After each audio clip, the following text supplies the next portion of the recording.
Bismillahirrahmanirrahim. Assalamualaikum warahmatullahi wabarakatuh. Alhamdulillah, wassalatu wassalamu ala rasulillah Sayyidina wa habibina wa syafi'ina wa maulana Muhammad sallallahu alaihi wasallam wa ala alihi wa sahbihi ajma'in, amma ba'd. Pemirsa, sahabat-sahabatku di mana saja berada, alhamdulillah, hari ke-24 bulan suci Ramadan. Saya yakin celana kita sudah mulai mengalami kelonggaran. Saf-saf di masjid juga sudah mulai mengalami kemajuan. Kemudian mal-mal sudah mulai mengalami keramaian. Dompet kita mengalami penipisan. Itu bertanda bahwa Idul Fitri semakin dekat. Pada seri ke-24 bulan suci Ramadan ini, saya mengajak kita bincang-bincang tentang sedekah. Kan ada 3 ini ya. Zakat, infak, sedekah. Zakat itu harta yang wajib dikeluarkan dengan jumlah tertentu, waktu tertentu, jenis tertentu. Ya, emas dan perak, tanaman, ya, makanan pokok. Kemudian zakat fitri untuk zakat makanan pokok di bulan Ramadan. Kemudian binatang ternak, profesi. Yang kedua, infak, seluruh pemberian yang kita berikan kepada orang, halal haram, itu namanya infak.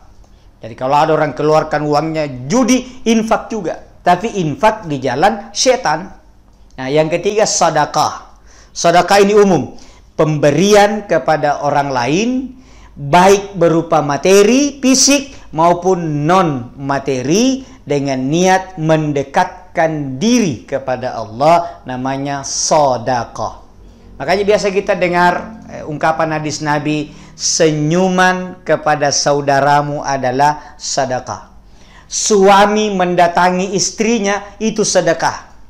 Kata sahabat, ya Rasulullah, masa yang begitu-begitu juga dihitung sedekah? Kata Nabi, bukankah kalau engkau mendatangi perempuan lain selain istrimu adalah dosa? Iya, maka lawannya adalah pahala, itulah sebabnya bernilai sedekah.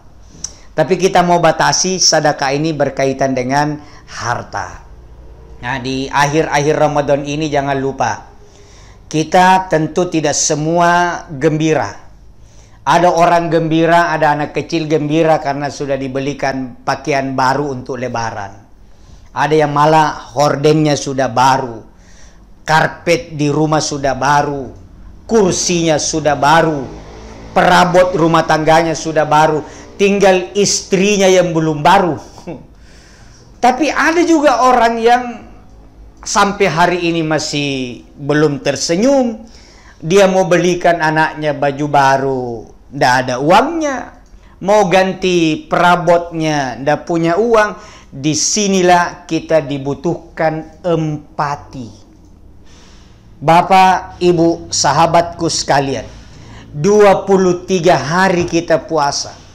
Kita mestinya sudah bisa merasakan penderitaan orang-orang yang tidak makan. Jam 2 siang, jam 3 siang, kita lapar, ya Allah, baru sehari saya tidak makan. Begitu lemas rasanya tubuh. Lalu bagaimana dengan saudara-saudara saya yang jangankan bulan Ramadan, di luar Ramadan pun dia tidak makan. Lalu muncul rasa empati, muncul rasa simpati, muncul rasa iba. Nah, dari situlah muncul keinginan berbagi. Harta kita yang sesungguhnya bukanlah yang kita simpan di tabungan rekening kita. Harta kita yang sesungguhnya adalah yang sudah kita keluarkan di jalan yang diridhoi oleh Allah Subhanahu wa Ta'ala. Rasulullah Sallallahu Alaihi Wasallam bersabda, innamas sadaqah, sesungguhnya sedekah itu memadamkan, la tutfi'u an ahliha harrar kubur, memadamkan panasnya kuburan. Ternyata sedekah itu memadamkan panasnya kuburan. Maka yang diberikan kelebihan harta, keluarkan sebahagian dari titipan Allah. Bukankah ciri-ciri orang yang beriman itu adalah berinfak? Di dalam awal-awal surat Al-Baqarah, Allah sudah ingatkan, alladzina yu'minuna bima unzila ilaika wa ma unzila min qablik, alladzina yu'minuna bil ghaibi wa yuqimuna as-salata wa mimma razaqnahum yunfiqun. Orang-orang yang beriman itu adalah, orang bertakwa itu adalah percaya kepada yang gaib, percaya kepada Allah, dan mendirikan salat. Wa mimma razaqnahum yunfiqun, dan menginfakkan apa yang direzekikan oleh Allah, sebahagian dari rezeki. Sebahagian itu bukan sebagian kecil. Allah tidak bilang sebagian kecil, sebahagian.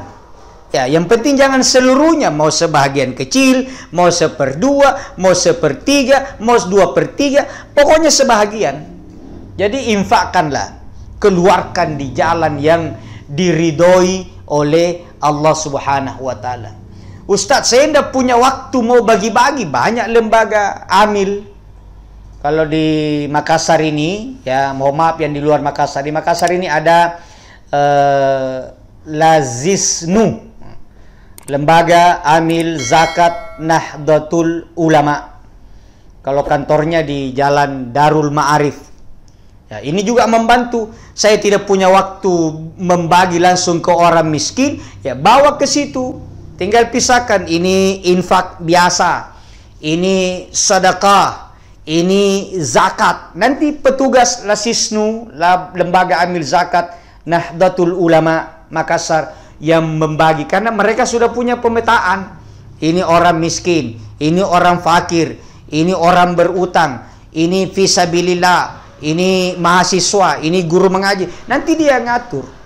Yang jelas, kalau ingin menikmati harta, nikmatilah nanti di hari kemudian. Jangan dihabiskan di dunia. Titip, simpan. Titip di kota amal masjid, titip di panti asuhan, titip di panti jompo. Kalau di panti pijat dan janda-janda muda, ndak usah. Penyantunya banyak. Ndak usah kita masuk jadi ketua ikatan dewan penyantun janda muda. Ndak usah kita masuk di situ. Ya, kita cukup janda-janda tua saja yang sudah jompo. Pondok pesantren, ya, orang-orang terlantar, orang-orang miskin. Kita keluarkan harta kita. Itu yang akan menikmatinya nanti di hari kemudian. Luaskanlah kuburmu bis sedekah. Kalau ingin kubur kita luas, sedekah. Bagi hartanya. Bahkan kata Nabi, siapa yang ingin disehatkan badannya, siapa yang ingin dipanjangkan umurnya, sedekah. Terlalu sering kita mendengar. Saya percaya sekali ini, saya diceritakan langsung oleh yang bersangkutan. Dia sakit, sakitnya ini ganas, ya istilahnya kanker. Begitu diperiksa oleh dokter, dokter bilang tidak ada jalan lain, harus diangkat, harus dioperasi. Sang pasien ini berpikir, tanya dokter, kalau diangkat peluang sembuh bagaimana? Dia bilang 50-50. Ya, apa itu 50-50? 70-30. 50-50. Peluang sembuh ada, peluang mati juga ada. 50-50. Wah, dia pikir kalau saya 50 sembuh, 50 mati, saya kasih minta waktu 1 minggu dokter. Berpikir. Dikasih waktu, pulang. 1 minggu, apa yang dia lakukan? Dia kumpulkan anaknya. Orangnya masih hidup sekarang. Dia kumpulkan anaknya. Dia ceritakan apa yang dialami dan disampaikan dokter. Terus apa yang dilakukan? Hari itu dia keliling Jakarta. Setiap perempatan lampu merah, ada orang susah, dia datangi panti asuhan, dia bagi hartanya. Itu baju-baju mewah, karena dia orang kaya, di lemarinya diambil, dia bagi kasih orang-orang miskin. Tidak ada lagi harta. 1 minggu dia pergi ke dokter. Diperiksa, dokternya bertanya. Pertanyaannya unik. Kata sang dokter, "Pak, obat apa yang Bapak makan? Di mana Bapak berobat? Sampai sel-sel kanker yang mau diangkat hilang. Sudah sembuh." Ya, ini kalau teori tidak bisa. Saya kalau bukan orangnya yang cerita, saya tidak percaya. Sekarang itu tahun ini umurnya sudah kelahiran 1940, ya, berarti sudah 82 tahun. Ya, itu kalau bukan beliau cerita langsung, saya tidak percaya. Tapi karena dia cerita, akal tidak mampu, bisa sembuh dalam 1 minggu. Lalu saya tanya, "Puang," karena dia orang Bugis, tinggal di Jakarta, "Puang, terus apa motivasinya?" Begitu dokter bilang harus diangkat, kita bagi-bagi harta. Dia baca 1 ayat. Ini bukan ustadz, tapi dia baca 1 ayat. La yukallifullah nafsan illa wus'aha. Allah tidak memberikan beban di luar kemampuan. Operasi itu mahal, kata beliau. Tidak mungkin saya dioperasi kalau uang membayar operasi sudah tidak punya. Jadi saya habiskan uang saya, habiskan kasih orang. Saya sudah tidak punya biaya untuk operasi, pasti Allah hindarkan saya dari operasi. Itu prinsip sederhana yang luar biasa. Maka ayo, mau sukses, mau selamat, mau sehat, mau panjang umur, bahkan mau berlimpah rezekinya, sedekah. Sesudah itu dia mulai lagi bangun hidup baru dengan bisnisnya. Ternyata harta yang dulu disedekahkan secepat kilat kembali lagi dan menjadi orang kaya. Ayo, mudah-mudahan cerita nyata inspirasi ini ada manfaatnya.